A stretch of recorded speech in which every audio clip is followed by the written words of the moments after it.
Muy bien, buenas noches, ¿cómo estamos? Bien, vamos con 1 Samuel, capítulo 18.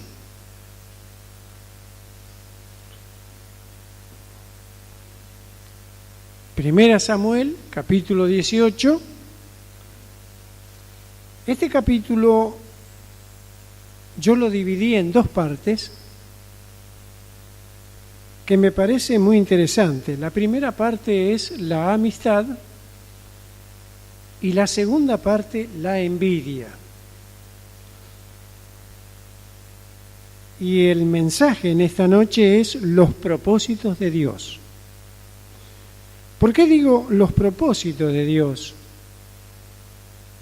Porque Dios cumple su voluntad a través de cada uno de aquellos que nos depositamos en sus manos. Y aquellos que no abrazan el amor de Dios, Dios no puede cumplir la voluntad. Por eso los dos títulos son, uno, la amistad. Y la amistad están los dos predispuestos a tener una amistad. Y cuando miraba este pasaje, me di cuenta de algo maravilloso de Jesús. Jesús le dice a los discípulos, ustedes son mis amigos, porque yo los elegí a ustedes, no ustedes a mí. Fíjense qué cosa importante, ¿no? Quiere decir que el Señor nos elige a nosotros como amigos. Ahora, en ese grupo que estaba el Señor, hay uno que no quiso ser amigo del Señor, que en ese caso es Judas. Judas no quiso ser. Pero el Señor no es que le dejó de hablar, el Señor siempre le habló. Nada más que él tenía puestos los ojos en otra cosa. Y Dios nos habla cuando nosotros tenemos puesto nuestro corazón, nuestros ojos y nuestra mente en Él. Y Dios siempre nos habla. Aún en las diversas pruebas y dificultades que podemos pasar por este mundo, sabemos que hay algo que es muy, muy importante. La mano del Señor nunca falla. Nosotros podemos faltarle, pero Él nunca falla. Yo escucho a veces que dice, Dios me soltó la mano. Y yo creo, hermanos, que Dios no te soltó la mano, sino que vos lo dejaste a Él. Que es distinto. ¿Por qué? Porque Dios no, cuando da la mano, no la da la mano como una esclavitud. O venís o venís. Eso no es libertad. Esa es una imposición. O hacé lo que yo te digo, o hacé lo que yo te digo, o hacé lo que yo te digo, y si no, vas a recibir un castigo. Eso no es libertad. El Señor te invita, te da la mano, ¿no es cierto? Y cuando nosotros le damos la mano a Él, Él nos atrae. Y eso es lo importante. Vamos a pasar por problemas, ninguna duda. Hoy vamos a ver que acá David pasó por graves problemas. Pero la mano del Señor nunca se cortó. Nunca aflojó. Nunca lo dejó. Hay momentos que después David sí lo deja al Señor. Pero el Señor le hace recapacitar. Ahora, cuando nosotros escuchamos al Señor, sin ninguna duda, Él siempre quiere bendecirnos. Él nunca quiere castigarnos. Vieron que normalmente, a través de las distintas religiones, decimos muy a menudo, si no te portas bien, Dios te va a castigar. Y eso no es verdad. No es verdad. No. Porque Dios no castiga. Es decir, al separarnos de Él, al apartarnos de Él, empezamos a tropezar. Pero cuando nosotros vamos volviendo, el brazo del Señor se manifiesta de vuelta en nosotros. Y digo siempre, fíjense en el ejemplo del hijo pródigo. El hijo pródigo, el padre nunca le soltó la mano. Él le suelta la mano al padre y se va.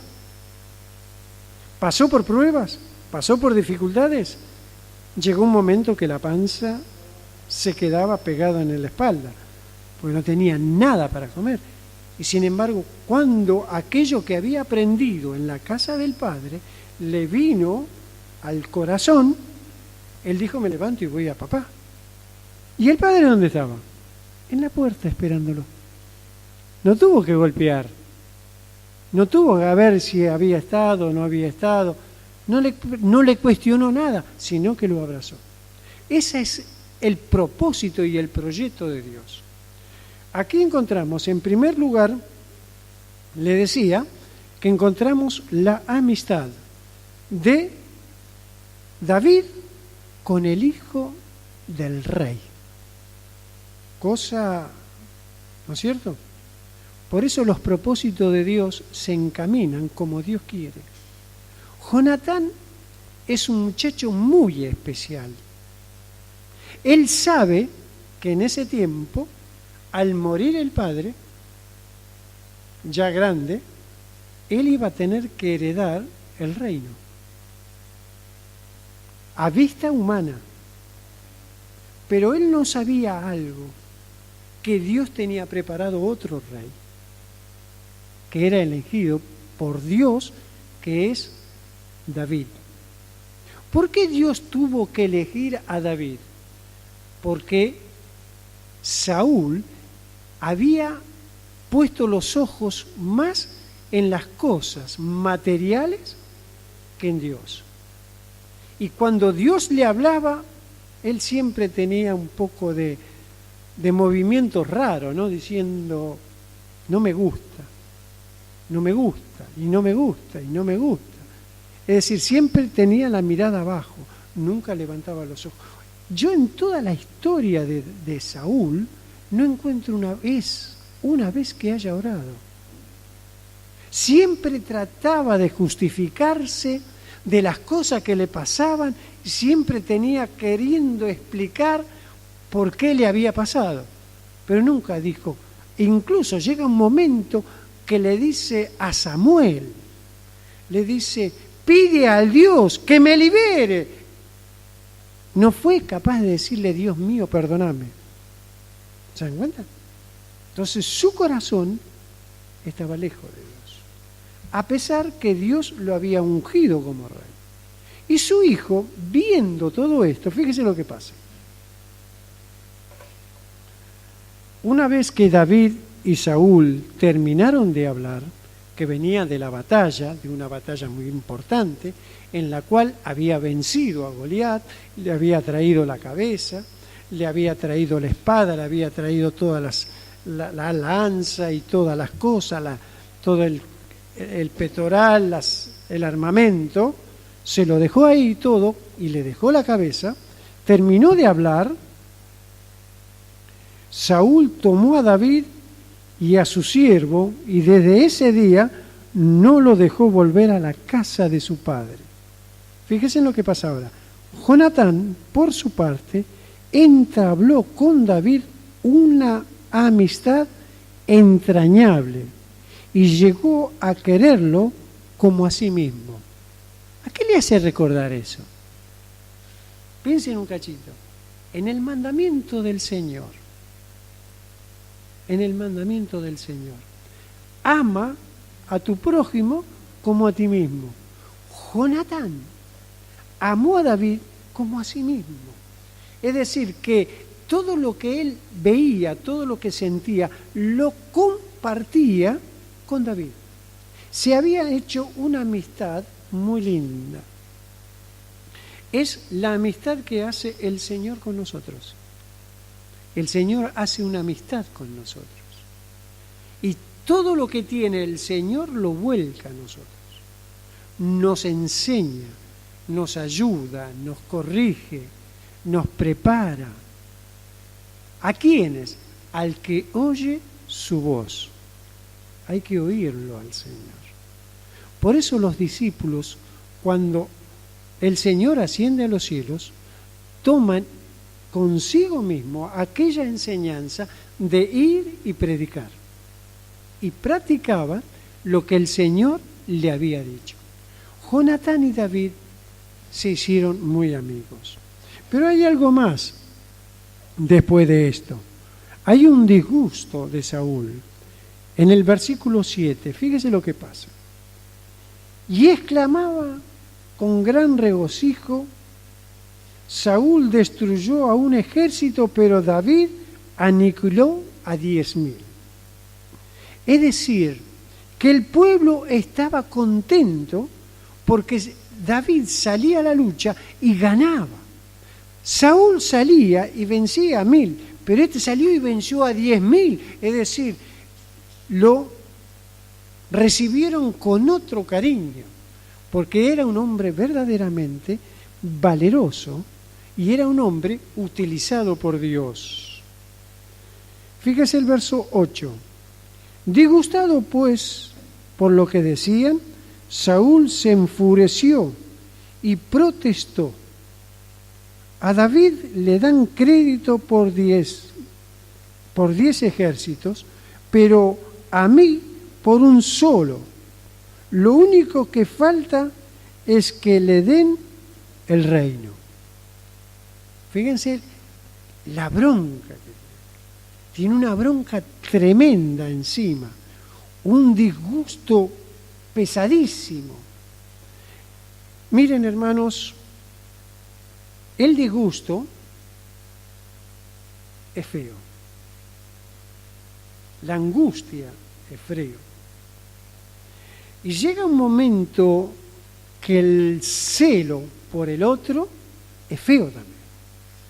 El celo mata, la angustia mata, ¿no es cierto? Y el remordimiento mata más, mucho más.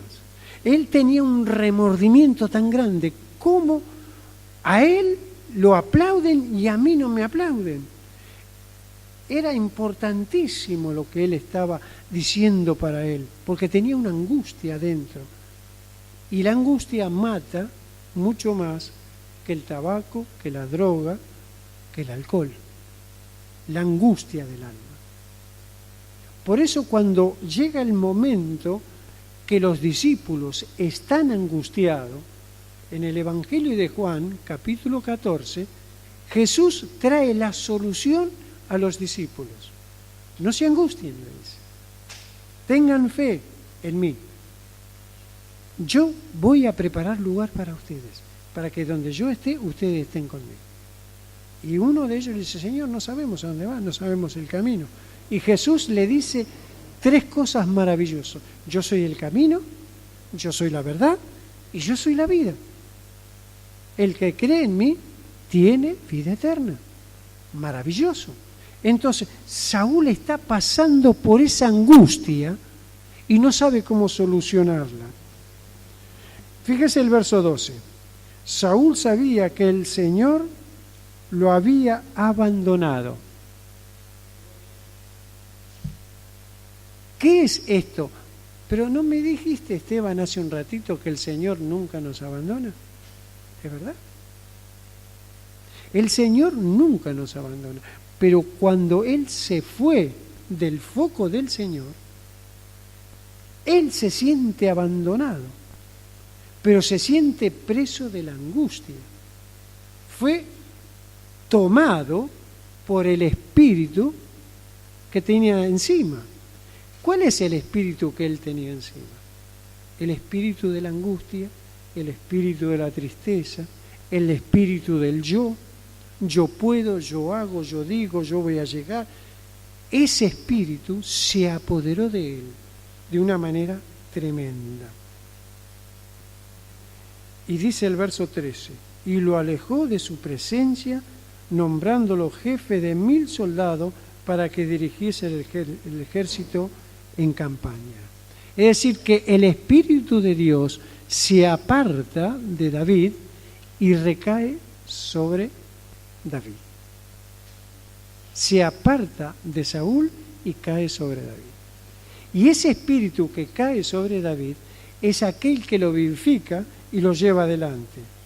Y todo Israel estaba con él. Pero también Saúl hace otra cosa. Hace el famoso pacto que se hacía en aquel tiempo. Al que vencía en la batalla, le iban a dar algo. le iban a dar la hija del rey por esposa.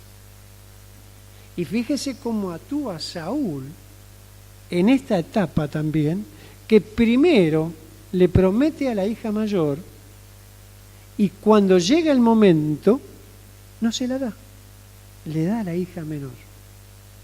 Y uno dice, qué malo que es. No, no es malo. Porque Dios tenía preparada a la hija menor para David. Y hay una palabra muy chiquita que dice que la hija menor se había enamorado de David. Por eso, cuando uno se enamora de verdad.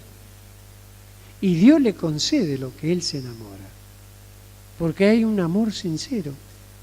Y ese amor sincero lo llevó a él a compartir la felicidad.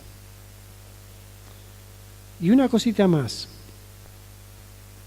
Aparte del pacto, hay algo que es muy interesante. Cuando hay en el corazón el deseo, Dios lo cumple. Ahora, ¿qué había en el corazón de Saúl? El deseo de matar a David. Había el deseo de matarlo a David. Si ustedes siguen leyendo con cuidado, se van a encontrar con eso. Había en él el deseo, le voy a dar esta hija para que venga a casa, para que cuando esté en casa lo voy a matar. Le tira con la lanza para liquidarlo. Y lo pone al frente del ejército. ¿Para qué lo pone al frente del ejército? Para que los filisteos lo maten. Fíjense en qué cosas. La estrategia, ¿no es cierto?, de la maldad que había en su corazón. Ahora, ¿por qué Dios lo defiende a David? ¿Por qué lo defiende? Porque el Espíritu de Dios estaba sobre él. ¿Y por qué Dios defiende a sus hijos? Porque el Espíritu del Señor está con nosotros. Porque el Señor nos ha dejado el Espíritu Santo. ¿Para qué? Para que se mueva dentro de nosotros.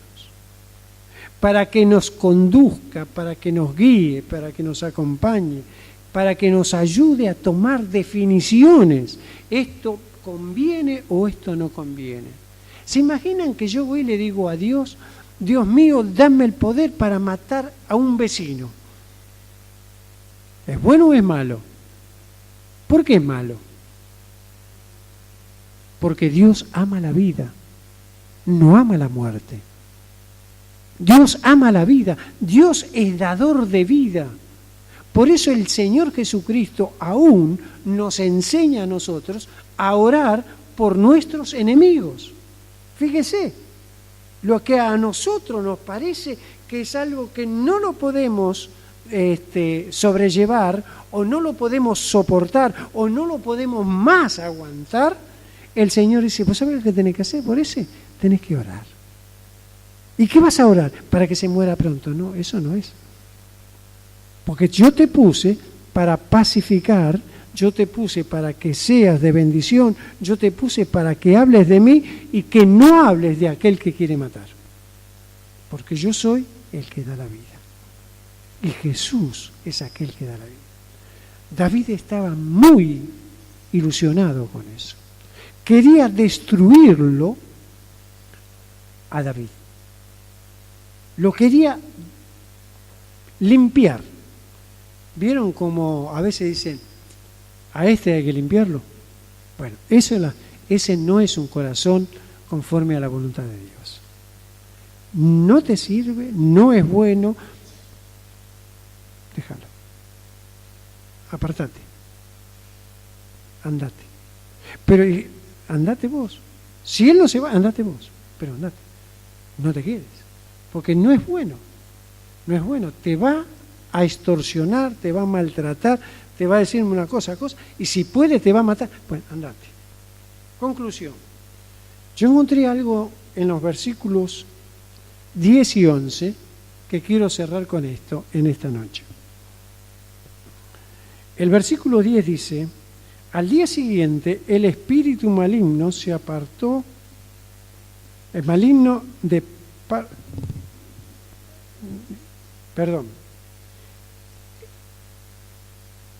El día siguiente, el espíritu maligno de parte de Dios se apoderó de Saúl, y quien cayó en trance en su propio palacio. Andaba con una lanza en la mano, y mientras David tocaba el arpa, como era su costumbre, Saúl se la arrojó pensando: a este le clavo en la pared. 2 veces lo intentó, pero David logró esquivar la lanza. ¿Por qué quise pararme un poquito en estos 2 versículos? Nosotros tenemos un enemigo que es muy especial. Es el segundo más poderoso del mundo. ¿Ustedes sabían? Que es Satanás. Satanás tiene el poder segundo en el mundo. El primer poder lo tiene Dios y el Señor. Pero Satanás tiene el segundo poder.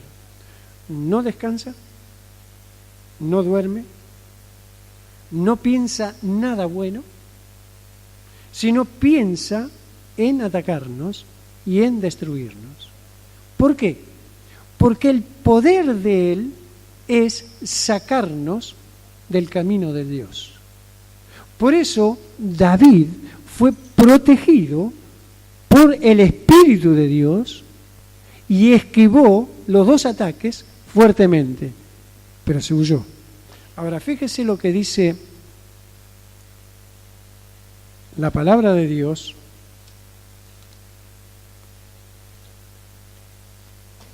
en Efesios 6, versículo 12.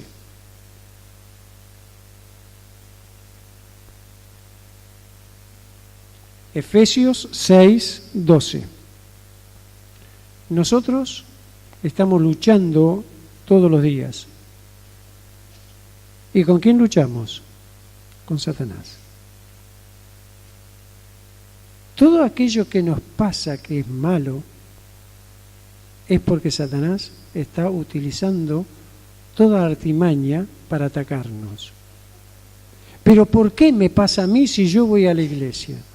Y no le pasa al otro de la esquina que es malo, porque el otro de la esquina ya lo tiene. Al otro de la cuadra ya lo tiene. Al otro que no es cristiano ya lo tiene. Entonces, él se ocupa de atacarnos a nosotros.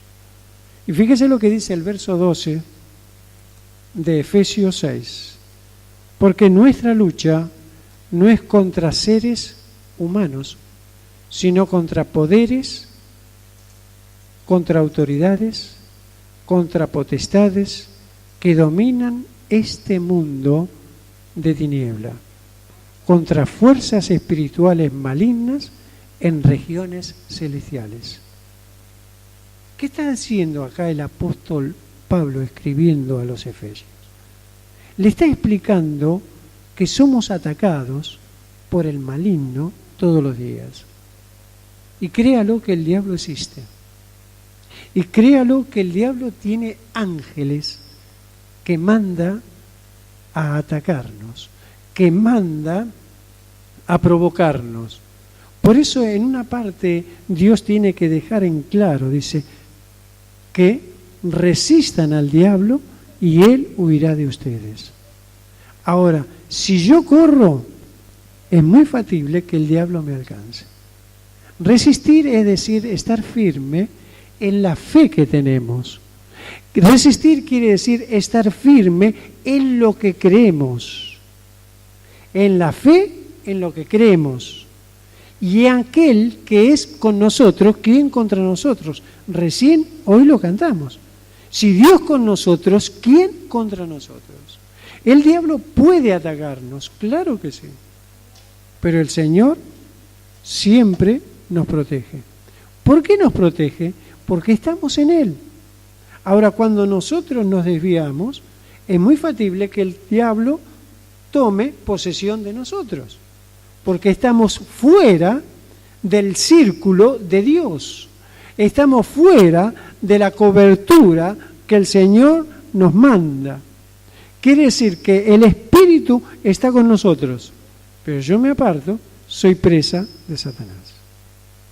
Ahora, si yo me aparto y soy cristiano, ¿pierdo la salvación? Yo le digo no. Pero ¿sabe lo que pierde? El gozo. Perder la paz es triste. Perder la tranquilidad es triste. ¿Por qué? Porque cuando nos apartamos, lo que perdemos es la paz. Perdemos la tranquilidad. Perdemos el gozo. ¿De qué? De estar en comunión con Dios.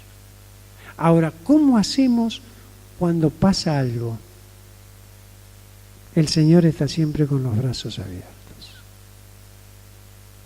Vamos al Señor. Y el Señor que nos vuelve el gozo de la salvación. Piénselo, hermano, que cuando nos pasa algo, volvemos al Señor, lo primero que recibimos es el gozo de la salvación. ¿Qué es la salvación?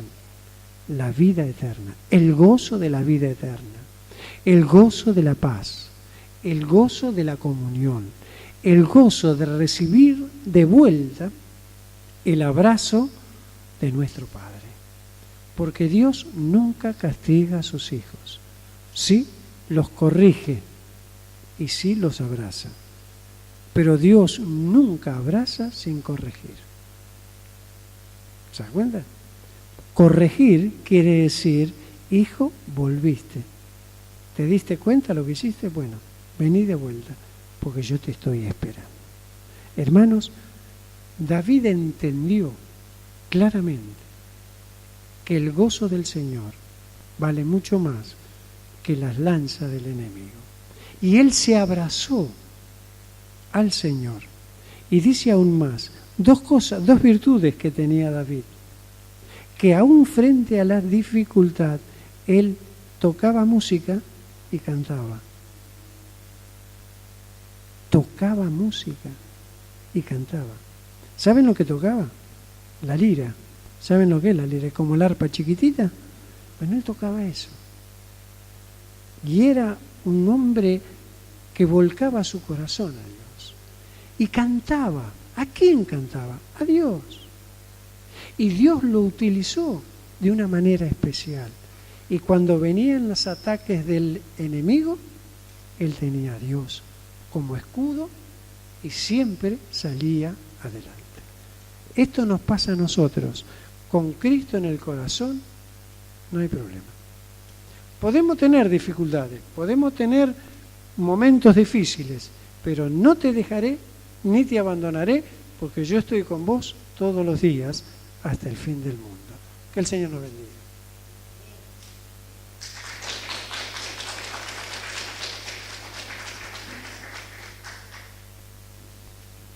Me queda